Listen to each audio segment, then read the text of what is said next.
He is dead. And since the estate is legally mine now, I am evicting you. You have exactly 2 hours to get your trash out before I change the locks. You are homeless and penniless, Amara. Finally. That is how my father started his morning call. He was not crying. He was gloating. In the background, I heard a champagne cork pop, and my mother screaming with laughter. Throw her things on the curb, Tyler. Let the garbage trucks take it all. They were celebrating.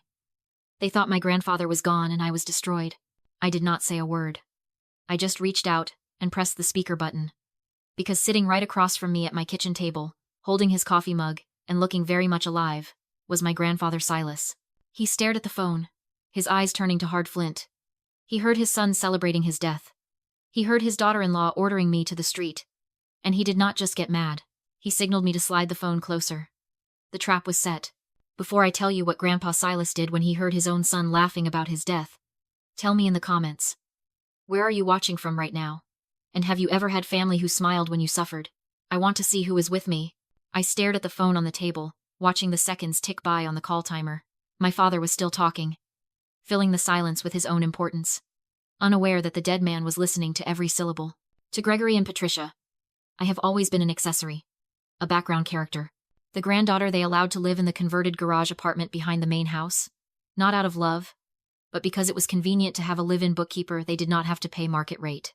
They think I am just Amara, the quiet girl with the calculator. They forget what I actually do for a living. I am a forensic accountant. My day job involves tearing apart the financial records of shell companies, cartels, and executives who think they are smarter than the IRS. I trace invisible money. I find the rot hidden inside clean ledgers. And for the last 10 years, I have not just been living on this ranch. I have been keeping it from collapsing under the weight of my father's incompetence. I looked at Grandpa Silas. His hands were wrapped around that mug, knuckles white. He knew that while Gregory played the part of the future cattle baron, driving a $90,000 truck he leased with company funds, I was the one up at 3 a.m., negotiating property tax extensions. When Gregory sank $250,000 into a guaranteed oil lease scheme 3 years ago, he did not tell Silas. He told me to fix it. I spent 6 months untangling that mess, moving assets, and restructuring debt so the bank would not foreclose on the South pasture. I saved the estate. And what did I get? I got a pat on the head and a rent hike on the garage apartment.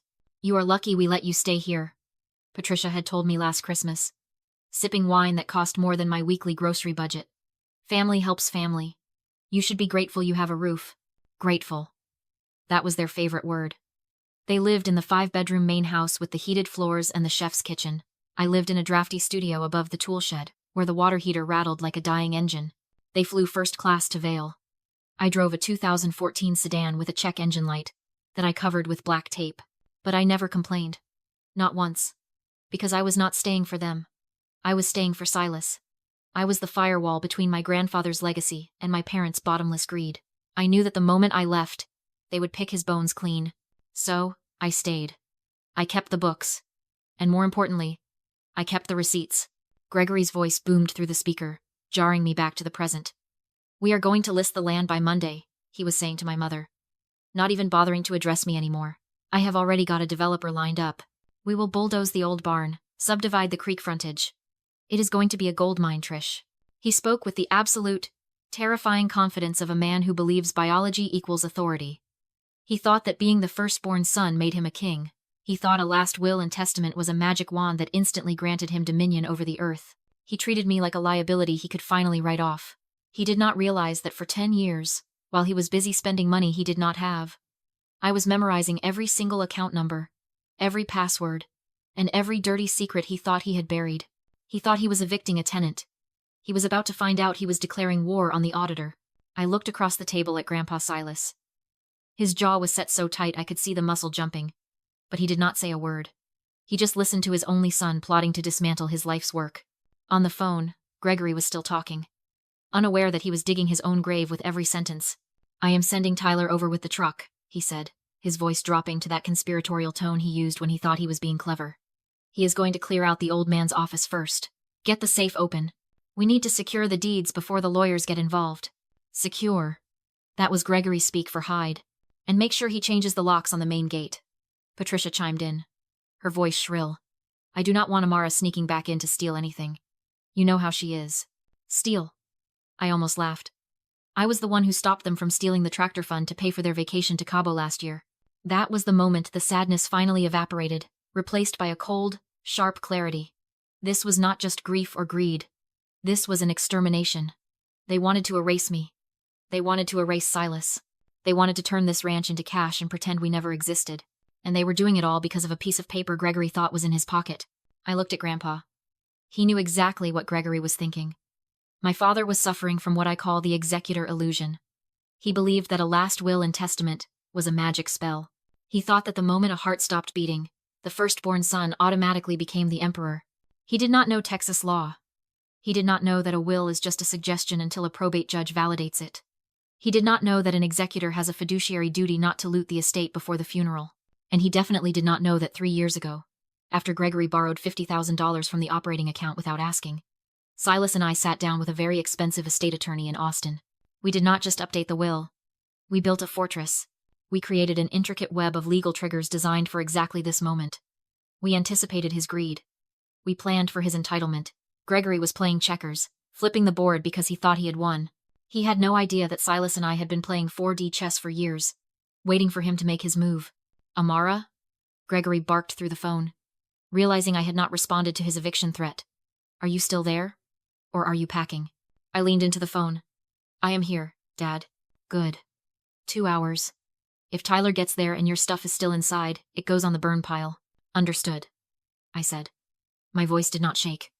I will be ready. I hung up. The silence in the kitchen was heavy, electric. Grandpa Silas set his coffee mug down. The porcelain clicked against the wood table like a gavel. He is sending Tyler, Silas said. His voice was low, rough with a mixture of rage and sorrow.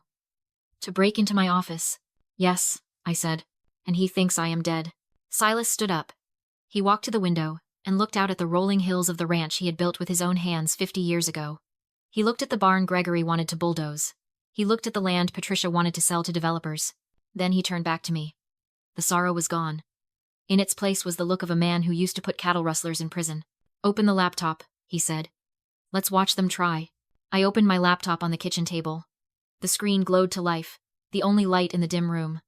Grandpa Silas sat back down, his coffee mug pushed aside. He did not look like a grieving father anymore. He looked like a prosecutor waiting for the jury to return. Show me, he said. I clicked the icon for the security app. 3 weeks ago, after Silas found his office door unlocked one too many times. We had quietly installed a network of high-definition cameras throughout the main ranch house. We did not use the house Wi-Fi. Gregory had the password to that. We used independent 5G hubs hidden in bookshelves and smoke detectors. The feed loaded in 4K resolution. There, I whispered.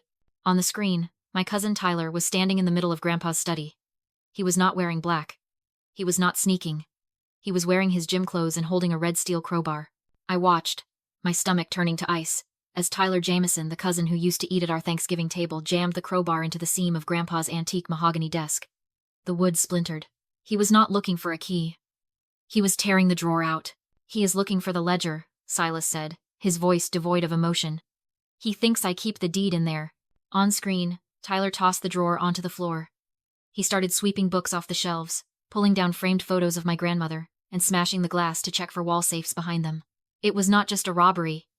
It was a desecration. He was destroying the history of the house because he was too lazy to find the combination. He is clumsy, I noted, my fingers flying across the keyboard to save the clip. He is not wearing gloves.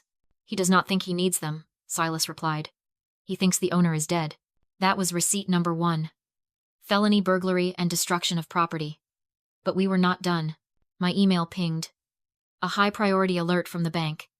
I opened it, and the breath hissed out of my teeth. Look at the timestamp, I said, turning the screen toward Silas. It was a flag from the fraud department. An attempt had been made to access the primary operating account and freeze assets due to account holder decease. The request had been submitted via email by Gregory, but the timestamp was the smoking gun. 6:45 a.m. He sent the death notification to the bank 27 minutes before he called me, I said. He tried to lock the money down before he even pretended to mourn. Receipt number 2. Wire fraud and premeditation. Silas reached into the manila folder he had brought with him. He pulled out a single, crumpled piece of paper and laid it on the table next to the laptop. It was a photocopy of a medical form from the local hospital, dated 3 days ago. This is why I came over this morning, Silas said quietly. Before the phone call. Before the eviction threat. I looked at the document. It was a DNR, a do not resuscitate order. It instructed medical staff to withhold life-saving measures in the event of cardiac arrest. At the bottom was a signature that looked shaky, weak, a forgery of Silas's hand. And below it, the witness signature. Gregory Carter. He tried to file this last Friday, Silas said. The nurse flagged it because I was sitting up in bed eating Jell-O and talking about the weather. She called me. I told her I planned to live to be 100. The room went cold. This was not just about the ranch anymore. This was not just about money. Gregory had not just waited for his father to die. He had tried to clear the path. I looked at the screen, Tyler destroying the office. I looked at the bank log, Gregory freezing the assets. I looked at the forged death warrant on the table. They were not family. They were vultures, who had started eating before the heart stopped beating. Silas looked at the screen where Tyler was now kicking open the door to the master bedroom. The old man did not look away. He leaned in, his face illuminated by the cold blue light of the monitor. Record everything, he commanded. We are going to need it for the show. We did not call the police. Not yet. The police handle crimes. We needed to handle the narrative. At 9:30 a.m., my phone buzzed with a Facebook notification. I opened it and felt my blood boil. It was a post from Patricia, tagged at the ranch. A photo of the main gate, draped in black ribbon. It is with a heavy heart that we announce the passing of our patriarch, Silas. Please join us at the ranch at noon today for a memorial luncheon. To honor his legacy, networking, and light refreshments to follow. Networking. They were not mourning. They were marketing. They were using his death as a business mixer to secure investors for the development deal Gregory had bragged about on the phone. Get your coat, Silas said. He put on his Stetson hat and dark sunglasses. He looked like a ghost who had come back to settle a debt. I drove. Silas sat in the passenger seat of my beat-up sedan, leaning the seat back so he would not be seen through the tinted windows. The drive to the ranch usually took 20 minutes. Today, it felt like 20 seconds. When we turned onto the main driveway, my breath hitched. The place was packed. Luxury SUVs and sedans lined the gravel drive. I recognized the mayor's car. I saw the sleek black Mercedes of the local real estate developers. They had moved fast. Too fast. This was not a spontaneous gathering. This had been planned. They had the guest list ready before they made the 7:12 a.m. call. Park around the back, Silas murmured. Near the kitchen entrance. I parked behind the catering van. The air smelled of expensive lilies and roasting meat. I could hear the murmur of the crowd from the main hall, voices low, respectful. The sound of people being polite at a funeral for a man they barely knew. Wait here, I told Silas. Let them commit. I am not going anywhere, he said, adjusting his hat. I want to hear the speech. I walked into the house alone. The main hall had been transformed. A large podium stood at the front, flanked by blown-up photos of Silas from 30 years ago. A projector screen was lowered, displaying a slideshow of the property. Not the people. Just the land. The assets. Gregory stood on the front porch, shaking hands with the mayor. He looked flushed, important.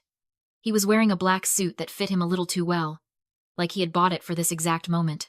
Patricia was beside him, dabbing at dry eyes with a lace handkerchief, accepting condolences with the grace of a practiced actress. They looked victorious. They thought the old man was dead, the daughter was evicted, and the check was in the mail. I took a breath, smoothed my shirt, and walked through the front door. The conversation near the entrance stopped. Heads turned. Gregory looked up from his handshake. His smile faltered, then vanished. For a second, I saw genuine fear in his eyes. Not of me, but of the disruption. He was terrified I would make a scene that would scare off the investors. Then the arrogance returned. He straightened his tie and stepped toward me, his voice pitching up so the room could hear. Amara, he said with fake concern. Why are you here? We told you to stay away. You're too emotional. He was already framing me as the unstable daughter ruining the memorial. I kept walking, eyes locked on him. I'm here to honor Grandpa, I said, loud enough for everyone. I wouldn't miss it. Gregory panicked the second the mayor showed interest. Security, he shouted. My daughter is having a breakdown, get her out. She's off her meds and trying to ruin this service. The crowd gasped. Pity shifted toward him, suspicion toward me. It was a smart lie. Almost flawless. 2 guards moved toward me. I didn't run. I stopped and pulled out my phone. Gregory's presentation ran on a Bluetooth projector, one I had set up years earlier. My phone paired instantly. I'm not here to make a scene, I said calmly. Just to play a tribute. I tapped the screen. His slideshow vanished. A champagne cork popped. Then my mother's voice boomed. Throw her things on the curb, Tyler. The room froze. Gregory's voice followed, laughing. He's finally dead. Amara is homeless and penniless. Faces turned toward Gregory as he lunged for the controls. I swiped again, and a live nanny cam feed appeared. On screen, Cousin Tyler smashed portraits with a crowbar, tearing apart the study just down the hall. That's my cousin, I said. Looting the house while you eat shrimp. Gregory grabbed a mic, shrieking. It's fake! She used AI! Then the doors slammed open. Silas walked in alive, furious, and wearing work boots. I'm not dead, he said, taking the mic. But you're done. Gregory unraveled, screaming about being the lawful heir. Silas shut him down. The ranch had been transferred to an irrevocable trust years ago. It had one beneficiary, me. You didn't break into my house, Silas said. You broke into hers. Sheriff Miller arrived with deputies. Gregory was arrested for elder fraud and filing a false death report. Tyler was dragged out in cuffs, covered in drywall dust. Gregory begged me to save him. Patricia wailed. I felt nothing but clarity. I don't have a family, I said. I have a client, and you failed the audit. They were taken away. The ranch was sold. The trust funded an elder abuse charity. Gregory, Patricia, and Tyler lost everything. Silas and I moved to the coast, to peace and anonymity. And as I watched the sunset outside our new home, I realized the truth. I didn't lose an inheritance. I gained freedom.